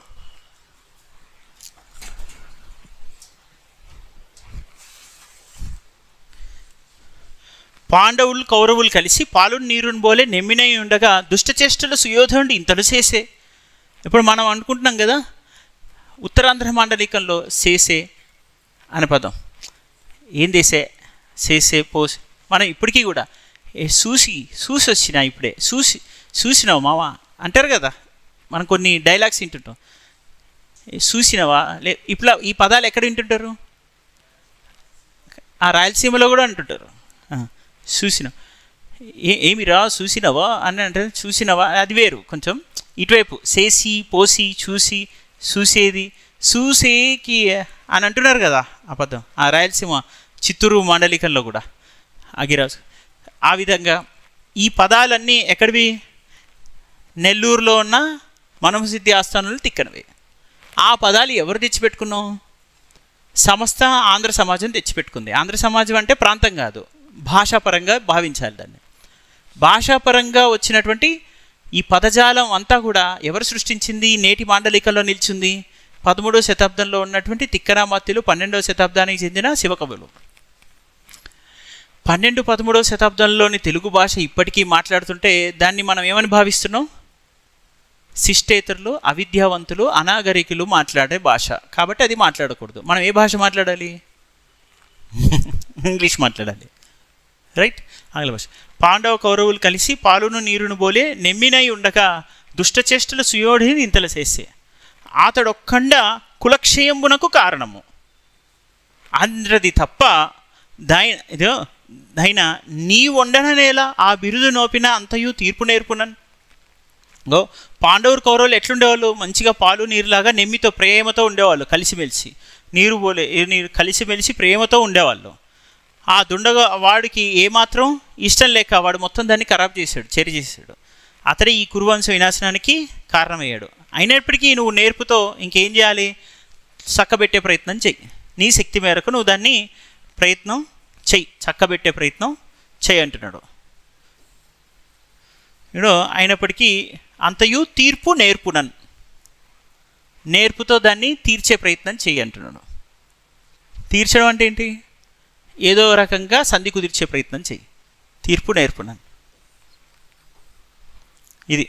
సో మొత్తానికి ఇక్కడ మొట్టమొదటిసారి భీముడు సైతం ఏం చేయాల్సి వస్తుంది? తప్పక ధర్మరాజు మీద భక్తితో, ప్రేమతో, రాజు అనే విధంగా రాజుకు కూడా మనం రెస్పెక్ట్ చేయాలి, అదొక తలనొప్పి, గౌరవం చేయాలనే వాటితో భీముడికి ఉన్నటువంటి కోపాన్ని కూడా అణిచిపెట్టి సంధి కార్యం చేయాలని అడగాల్సి వస్తుంది. ఎంతసేపు మరి ధర్మరాజు ఎంతసేపు అడిగాడు సంధి గురించి? దాదాపు 70% ధర్మరాజే మాట్లాడాడు ఇప్పటిదాకా టైం అంతా. ఇక ధర్మరాజు మాట్లాడినప్పుడు భీముడు ఏం చేయాల్సి వస్తుంది? ఇక అన్న ఏం కోరుకుంటున్నాడు అదే చేయాలి, లేకపోతే వాటితో వెళ్ళి యుద్ధం చేయడానికి రాదు కదా. తన పారిపోవునంతకు ఉదగ్రత్తయం కపటంబు మాననేర్చునే ధృతరాష్ట్ర సూనుడు. ఇక్కడ మీకు ఏమని చూడండి, ధృతరాష్ట్రుడు కొడుకైనటువంటి ధృతరాష్ట్ర సూనుడు ఉదగ్రతయున్ అంటే ఉగ్ర తయున్, ఉగ్రత యున్, ఉగ్రతయున్ అన్నట్టుగా అర్థం. ఉదగ్రతయున్ అంటే అత్యంత క్రూరత్వం, క్రౌర్యం అన్నట్టు. కపటం అంటే మోసం. ఎప్పుడు అంటే ఉదగ్రతయం కపటంబు మాననేర్చునే ధృతరాష్ట్రుడు మారిపోతాడా? అసలు మార్చే అవకాశం ఉంది. అంటే ఒకవైపు వ్యంగ్యం చూడండి, నువ్వు వెళ్ళు సంధి చెయ్యి, వాడు మారుతాడా? కానీ మా అన్న చెప్పాడుగా చెయ్యి సంధి చెయ్యి అంటున్నాడు. అంటే అర్థం ఏంటి? ఒక వ్యంజనా శక్తి, వ్యతిరేకార్థాలు బాగా అంతర్లీనంగా స్ఫురిస్తూ ఉంటాయి. కోపం, ఆవేశం, ఆక్రోశం, ఆవేదన అన్నీ మిళితం చేసుకునేవాడు. పాపం ద్రౌపది కూడా వీడు లోపల మోస్తున్నాడు భీముడే. అన్నకి జరిగే అవమానాన్ని లోపల మోస్తున్నాడు భీముడే. ఆవేశాన్ని కట్టలు తెంచుకొని వస్తున్నా సరే ఏమీ చేయలేక అన్న చెప్పినట్టు చేయి, తగలేడు, ఇక నేనేం చేస్తాను, కానీ నువ్వు జాగ్రత్త, మళ్ళీ వాడు వేస్ట్ ఫెలో, మళ్ళీ ఆ ప్రేమ కూడా చూపించేది భీముడే. ఇది రసాభిచిత బంధం. అంటే ఇందులో ఏముంది? వ్యంగ్య భాష్యాల్లో హాస్యం, ఆ భీముల్లో ఉన్నటువంటి ఆవేదన, అందులో కొంత కరుణ లైట్గా అలా కనిపిస్తుంటుంది, కానీ బయటికి అది రౌద్రం వీరంలో ప్రతిబింబిస్తూ ఉంటుంది. అలా రౌద్ర వీర రసాలను పరికింపచేస్తూ, అంతర్లీనంగా హాస్యాన్ని పలికింపచేస్తూ, అలా భీముడి ఔచిత్యవంతమైన పాత్రోచిత రస అభ్యుచిత బంధంగా అనిపిస్తుంది అనమాట. సో తను పారిపోను ఇంకో యశోభరితంబకు భారతాన్వయంబున ఒక నింద వచ్చునను బుద్ధి దురాత్మనకు ఏలగలుగు. ఇగో ఇంత అద్భుతమైనటువంటి, ఇంత కీర్తితో నిండినటువంటి ఈ భరతుడు వంశానికి చెందినటువంటి వాళ్ళకి ఎంత అపకీర్తి వస్తుందో అని కొంచెం కూడా దురాత్మ కలిగిన వాడికి ఆ బుద్ధి ఏమైనా కలుగుతుందా? మన వంశానికి ఎంత అప్రతిష్ట కలుగుతుంది నేను ఇలా చేయడం వల్ల అని ఏమాత్రమైన ఆలోచన ఉందా వాడికి? ఆ దుర్యోధనుడికి లేనే లేదు అని తిడుతున్నాడు. నా మెయ్యిబోయి హీనగతి అయిన ఘటించిన ఎంతో పునో అంటున్నాడు. దురాత్ముడికి అసలు కలుగుతుందా? ఆయన మెయ్యిని పోయి అంటే అతని తలంపుని అనుసరించి హీనగతి నీచ స్థితి అయినా సరే ఘటించుకొని సంధి కుదుర్చుకుంటే ఎంతో పునో అనే అండంలో ఎంతటి వ్యంగ్యం ఉందో చూడండి ఇక్కడ. ఇక ఆయన మెయ్యిపోయి హీనగతినైనా ఘటించిన ఎంతో పునో అంటున్నాడు.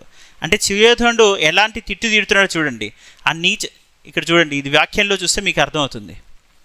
అతన్ని ఇంకా చివరికి ఏమి గతి లేక చెప్పిన విధంగా మమ్మల్ని అనుసరించి, మేము చెప్పిన విధంగా అనుసరించి నీచత్వానికి దిగజారి అయినా సరే, అంటే సంధి చేయడం దేంతో సమానం అంటున్నాడు?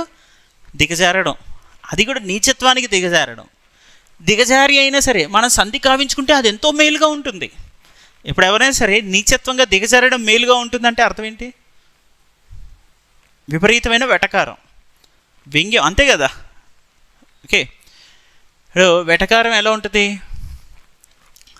ఇప్పుడు ఎవరైనా అరే నువ్వు ఇప్పుడు అరే గోడ కుర్చీ అయ్యిరా, చాలా బాగుంటుంది, నీకు కుర్చీలో కూర్చున్నట్టుగానే ఉంటుంది అన్నావు అనుకో, అర్థం ఏంటి? అంటే టీచర్ చిన్నప్పుడు పనిష్మెంట్ ఇవ్వాలి. ఇప్పుడు జనరేషన్స్ పనిష్మెంట్స్ ఉంటాయో లేదో నాకు తెలియదు, కానీ టీచర్ చిన్నప్పుడు పనిష్మెంట్ ఇవ్వాలి. నాన్న ఆ కుర్చీ తీసేసి గోడ కూర్చో, బాగుంటుంది, గోడకి వేసుకొని కూర్చో, కుర్చీ తీసేసి కూర్చో అంటాడు సార్. అంటే అర్థం ఏంటి? ప్రేమగా చెప్తున్నాడా? ప్రేమగా చెప్పట్లేదు కదా. ఏమని చెప్తున్నాడు? వాడికి పనిష్మెంట్ ఇస్తున్నాడు. నన్ను కొద్దిసేపు ఆ కుర్చీ అక్కడ పక్క జరిపేసి గోడ కూర్చోనన్నా అంటున్నాడు. అంటే ఎంత వ్యంగ్యం అన్నమాట, వెటకారం ఉంది. అట్లనే ఇక్కడ ఏంటి, ఇదిగో అనుసరించి నీచత్వానికి దిగజారి అయినా మనం సంధి కావించుకుంటే అది ఎంతో మేలుగా ఉంటుంది. అంటే అదేదో మామూలుగా చదవకూడదు, దాన్ని ఎలా చదవాలి? ఇంత నీచత్వానికి దిగైనా సరే మనం సంధి చేసుకుందాం, సంధి చేసుకుంటే అది చాలా మేలుగా ఉంటుంది మనకి. ఇంత దిగజారిపోయి సంధి చేసుకోవడం ఎంతో అదృష్టం మనకి, ఎంతో గొప్ప విషయం మనకి అంటున్నాడు భీముడు. అర్థమవుతుంది కదా. భీముడి సంభాషణలో, ఆ సంభాషణ శిల్పంలో నాటకీయ రంగ పరికల్పన జరుగుతుంది. నాటకీయ ఎత్తుగడలు, పాత్రోచిత ఎత్తుగడల్లో నాటకీయ దృశ్య కల్పన జరుగుతుంది. ఇదే నాటకీయ శిల్పం అంటారు. ఇది ఎవరికి సొంతం? తిక్కనామాత్యుడికి. తిక్కన్లో నాటకీయ శిల్పం ఉంటుంది మెండుగా. అది ఆయన మెయిన్. మా అన్న ధర్మజుడి తలంపును అనుసరించి ఏం చేయాలి? ఈ నీచత్వానికి మనం ఒడిగడదాం. మా అన్న గొప్పోడు, చాలా నీచమైన పనులు చేయమని చెప్తుంటాడు. ఇప్పుడు గొప్పోడు గొప్ప పనులు చేయమని చెప్తాడు కదా, కానీ మా అన్న ఏంటిలో గొప్పోడు అంటే ఇలాంటి నీచమైన పనులు చేయమని చెప్తాడు. మనందరం దిగజారిపోయి సిగ్గు లేకుండా కాళ్ళు పట్టుకుందాం వెళ్ళి, ఎంతో ఆనందంగా ఉంటుంది, మనందరికీ మేలు జరుగుతుంది అంటున్నాడు. అట్లా ఇదిగో విరాటోద్యోగ పర్వాల్లో భీముడు తన సహజమైన ఔద్ధత్యాన్ని తగ్గించుకొని ఇలా ఏదో ప్రవర్తించడానికి ప్రయత్నం చేస్తున్నాడు అనమాట. ఇది భీముడి అలంకారంగానే కార్యసాధన కృష్ణుడు భావించి ఇప్పుడు నెక్స్ట్ అని పలుకుతున్నాడు. భీముడి ఆ వ్యంగ్యంలో, ఆ బాధలో, ఆవేశంలో చివరికి అన్నమాట జవదాటలేని తత్వంలో సంధికే తెగబడినటువంటి భీముడిని చూస్తున్నాడు. అంటే యుద్ధం వదిలేసుకుని ఇక తప్పనిసరి పరిస్థితుల్లో మళ్ళీ ఆ దుర్యోధన్ని నేను ఏమీ చేయలేను, వాడు మాత్రం నా మీద అలానే చొచ్చిన చోన చొచ్చి తెగ జూచిదనంచు, నన్ను ఇప్పుడు ఇలానే ఇబ్బంది పెడుతుంటాడు, నేను ఇబ్బంది పడుతూనే ఉండాలి, ఇది నాకు అలవాటే, నేను సంధికే సిద్ధపడ్డా అని ఇంకా నిస్తేజంలో ఉన్నటువంటి భీముడిని, ఈ యుద్ధాన్ని వదులుకున్నటువంటి భీముడిని చూస్తూ ఇక మనోడు పలకడం మొదలుపెట్టాడు కృష్ణుడు. ఇక మొదలు పెడతాడు మెల్లగా. సో మొత్తానికి తాత్పర్యం, కృష్ణ మాకు కౌరవులకు ఏదైతే అయిందిలే, కౌరవులకు తాత అయిన భీష్ముడు వింటుండగా ఆ ధృతరాష్ట్ర మహారాజు కొలువులో ఆ సుయోధనుడిలో ఇలా చెప్పు అని చెప్తూ భీముడిని ఎలా కవ్విస్తాడో కొద్దిసేపట్లో ఇప్పుడు వస్తుంది చూడండి. అన్నదమ్ములే ఉండి ఈ చివరికి ఇంకా ఎలా అంటే అలసిపోతాడు కదా భీముడు, ఇలా మాట్లాడి ఆ ఎత్తుగడలో కొద్దిగా మెల్లగా సాంత్వన పడుతుంటాడు. మెల్లగా అప్పటిదాకా ఉన్నటువంటి వ్యంగ్యాన్ని మెల్లగా తగ్గించుకొని కొంచెం ఇక సర్లే ఏదో ఒకటి కాంప్రమైజ్ అయిపోతాం, ఏదో అన్నాడు అనే ఫీలింగ్లోకి వస్తుంటాడు. అన్నదమ్ములై ఉండి అకట మనలో నొరులు తల ఎత్తి చూడ ఒండొరులతోడ వెనక నీటికి ఈ నేల పెద్దవారి బుద్ధి విని పంచి కుడుచుట పోలదొక్కో అంటున్నాడు.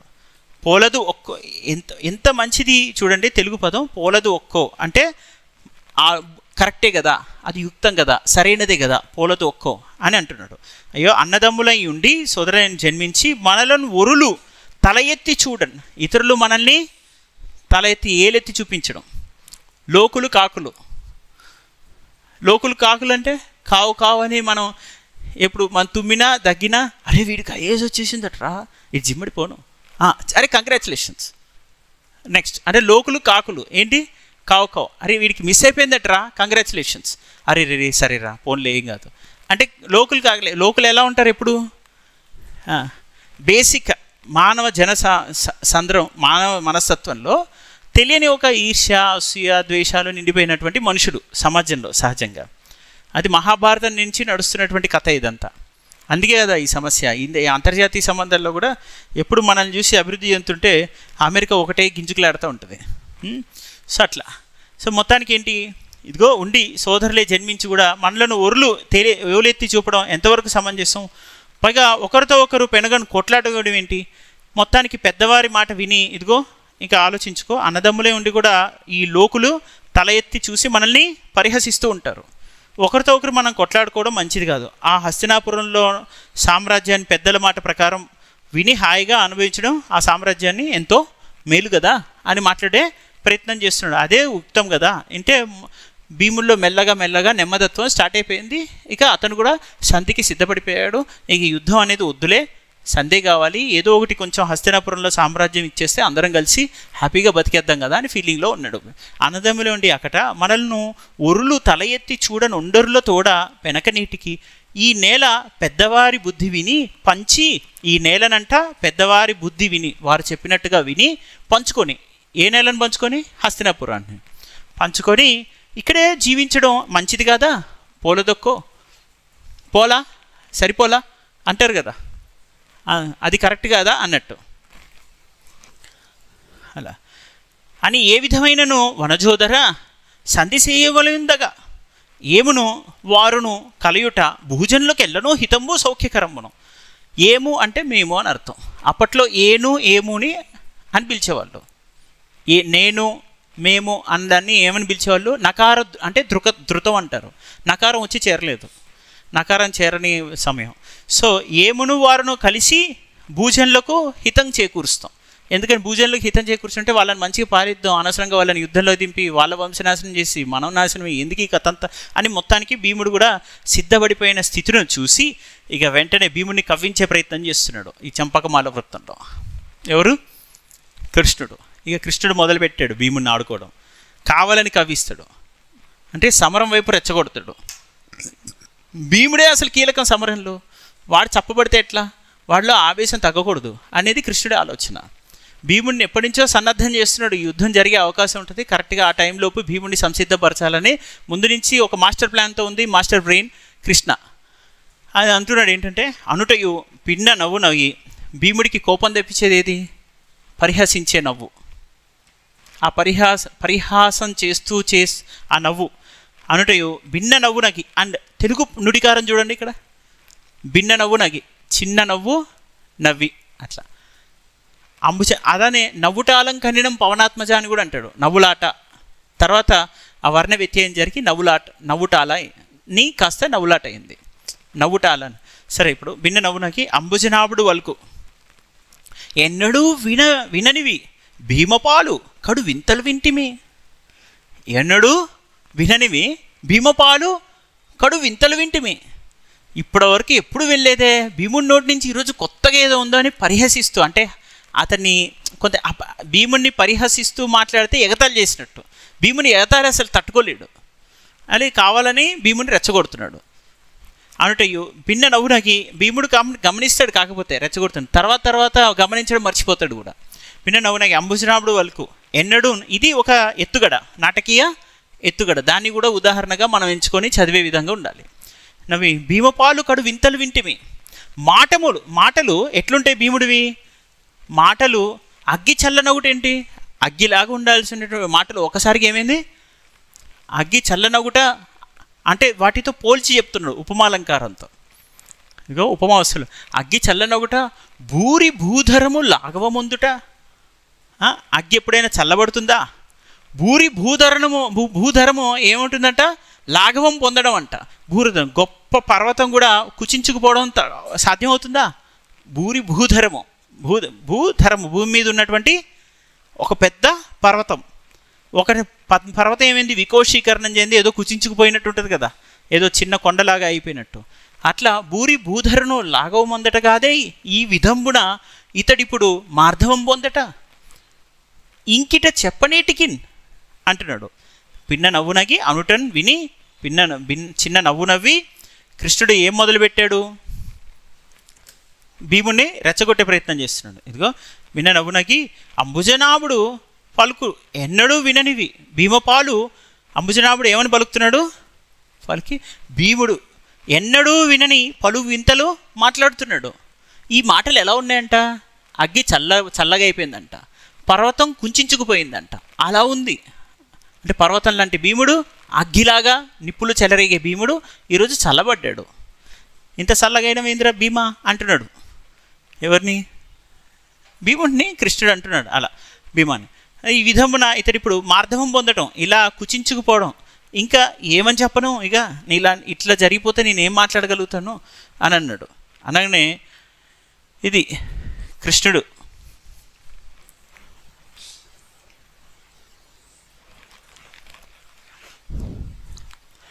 భీముణ్ణి యుద్ధానికి పురికొల్పే అని సహోదరులు ఆజిన ఆయాసపడుట, ఓర్వమియు కౌరవుల చంపనొల్లమియును కలుగే నెయ్యంబు పెంపున కరుణ ఆర్ద్రుడైనటువంటి పవనుజుడు పురికొల్పన ఆత్మదలచి అని ఏం చేస్తున్నాడు? పురికొల్పుతున్నాడు. ఏమని పురికొల్పుతున్నాడు? ఎవరి వైపు? సహోదరు ఓర్వమి కౌరవుల చంపనొల్లమియు. పౌరవుల్ని వల్ల అంటే ఏంటి మీకు చెప్పాను గతంలో, మనకి ఇక్కడ ఉండండి, నేను చెయ్యా నాకు ఇష్టం లేదు అని. కౌరవుల్ని చంపడం నాకు ఇష్టమే లేదు, కౌరవులను ఏ విధంగానూ చంపడానికి ఇంట్రెస్ట్ చూపించని స్థితికి చేరుకున్నాడు అనమాట. నెయ్యము పెంపును కరుణార్థుడైనటువంటి పవనుజుడు పురికొల్పే నెయ్యం. అసలు జనరల్గా నెయ్యం అంటే ఒక ఫ్రెండ్షిప్ కోసం ట్రై చేస్తున్నటువంటి ఎవరు? పరమాత్మజుడు కృష్ణుడు. కానీ కృష్ణుడే కావాలని ఏం చేస్తున్నాడు? ఇప్పుడు యుద్ధం వైపు పురికొల్పే ప్రయత్నం చేస్తున్నాడు అని చెప్తున్నాడు ఆ వాక్యంలో.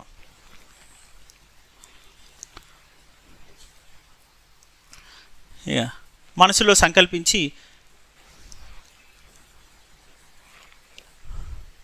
కృష్ణుడు భీముడితో యుద్ధం మీది వేట్కయు మహోగ్ర వీరోధుల అల్కచేయు దర్పోద్ధతియున్ సుయోధుని ఉన్నతి సైపని ఏపు రాజ్య సంసిద్ధి నిజాగ్ర జన్మునకు చేయు తలంపును కలుగు నీవు చేయు తలంపును కలుగు నీవు అసంబద్ధములైన వాక్యములు వల్కుట ఎప్పుడే కీసకాంతక. ఇప్పుడు నేను చదివిన విధానంలో విడదీసింది గమనించండి. యుద్ధం మీది వేడుకయు, యుద్ధం అంటే అసలు ఏమాత్రం అలసట లేనివాడు, యుద్ధం కావాలని కోరుకునేవాడు. యుద్ధం మీది వేడుకయు, యుద్ధాన్ని ఒక యుద్ధం కావాలి అని అభిలషించేటువంటి వ్యక్తి ఎవరు? భీముడు. మహా ఉగ్ర విరోధులను అల్కచేయు.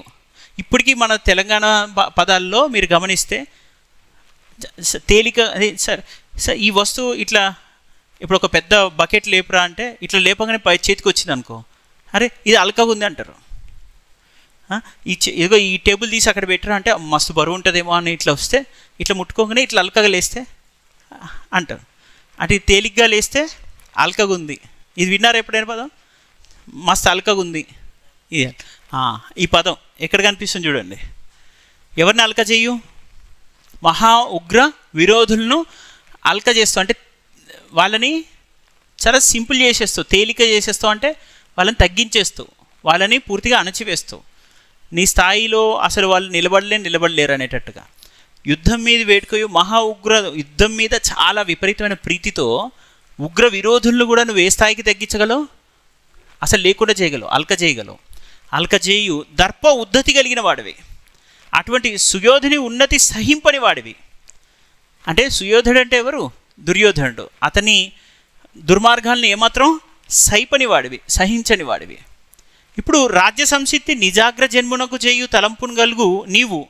ఇదిగో రాజ్య సంసిద్ధి కలగాలి, నిజా అగ్రజన్మునకు చేయు. రాజ్య సంసిద్ధి నిజాగ్ర జన్ముడు ఎవరు? ఇటు మీరు కూడా, మీ అన్నయ్యేటువంటి ధర్మరాజు కూడా. అలాంటి వాళ్ళందరికీ రాజ్యం అర్ధ సంసిద్ధి చేయవలసినటువంటి నీవు ఇప్పుడు ఏం మాటలు మాట్లాడుతున్నావు? అసంబద్ధములైన వాళ్ళకు వాక్యములు పలుకుట ఒప్పునే కీచకాంతకాన్ని కూడా మళ్ళీ రెచ్చగొడుతున్నాడు. కీచకుణ్ణి వధించినవాడా అని.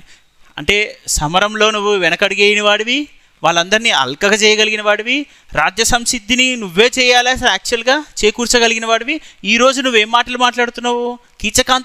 కీచకుణ్ణి వధించిన వాడా అటువంటి వాడు. భీమసేన సంగ్రామం సల్పడంలో విపరీతమైన ఉత్సాహం, దారుణ శత్రువులను కూడా గడగడ వణికించే శౌర్యం, గడగడ వణికించే అల్కజేయం. అట్లా దుర్యోధనుడి గొప్పతనం సహించని దర్ప ఉద్ధతి కలిగిన వాడివి. అలా అన్న అయిన దుర్మజుడికి రాజ్యప్రాప్తిని కలిగించే రాజ్య సంసిద్ధి కలగజేసే శక్తి కలిగిన వాడివి కలిగిన నీవు ఇప్పుడు పొంతన లేని మాటలు మాట్లాడడం తగదు, కీచకాంతక అంటున్నాడు. కీచకుడిని రూపం. ఈ పద్యం నీవు అసంబుద్ధమైన వాక్యములు పలుకుట ఒప్పునే అనడంలోనే వానికి మస్తు మండుంటుంది ఇప్పటికే భీముడికిగా. అలా భీముడికి మంట తెప్పించడమే ఇతని లక్ష్యం. భీముడి సహజ లక్షణాలు ఏమంటే యుద్ధం మీద ఎప్పుడు ప్రీతి ఉంటుంది, ఎప్పుడు యుద్ధం చేద్దామా, ఎవరిని లేపేద్దామా అని ఫీలింగ్లో ఉంటాడు భీముడు. చలో ఇప్పుడు వాడికి భీముడి ఆవేశానికి కళ్ళెం వేసేది అలా అన్న ధర్మరాజు ఆడొక్కడే, ఇంకెవరు మాట వినడు భీముడిగా. నెక్స్ట్ ఇది భయంకర శత్రువులను సైతం లెక్క చేయని గర్వోన్నతి, దుర్యోధనుడి ఆధిక్యాన్ని ఏమాత్రం సహించని వ్యక్తిత్వం, ధర్మరాజుకి రాజ్యం కట్టబెట్టాలన్న సంకల్పం ఉంది, యుద్ధం మీద ప్రీతి ఉన్నవాడు అని ఆలోచనని మనం ఇవి భీముడి లక్షణాలు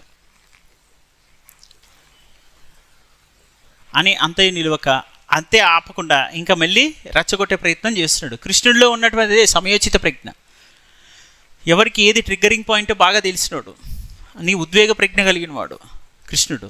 అంటే అవతల వ్యక్తిని తనకు అనుగుణంగా మరుచుకునే శక్తి కలిగిన సోషల్ స్కిల్సే ఎమోషనల్ ఇంటెలిజెన్స్, అవునా కదా. ఈక్యూ ఉన్నవాడు. వెరపెట్టిదియో ఎన్నడు ఎరుగని నీ అట్టి వానికి ఎవ్వరికో ఈ పిరికితనం ఇంత అలవాడా. ఇక అయిపోయా, ఇక భీముడికి పిచ్చి కోపం వస్తుంది. ఇక వెరపు అంటే ఏంటి, భయం. ఎప్పుడొచ్చిందో నీకు ఈ భయం అన్నాడు. వెరపెట్టిదియో ఎన్నడు, పైగా ఎరుగని ఇంకొక మాట అన్నాడు, పిరికితనము ఇంత అలవాడా. ఇంత పిరికితనం ఎప్పుడొచ్చిందో అన్నాడు, ఇంత భయం ఎప్పుడొచ్చిందో, ఇంత పిరికితనం ఎప్పుడొచ్చిందో అంటున్నాడు. ఇంకా కథం భీముడికి ఎంత కోపం వస్తుంది.